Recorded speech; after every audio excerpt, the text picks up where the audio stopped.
Did you know? In Zimbabwe, some people snack on mopane worms, big chewy caterpillars full of protein. Yum, yummy. Maybe not for everyone.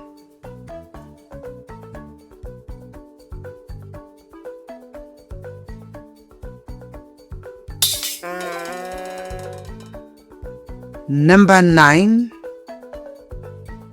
People who turn into birds.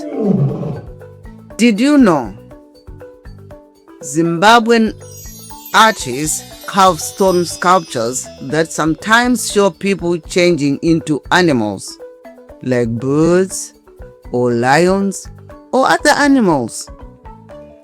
These are inspired by old Shona legends.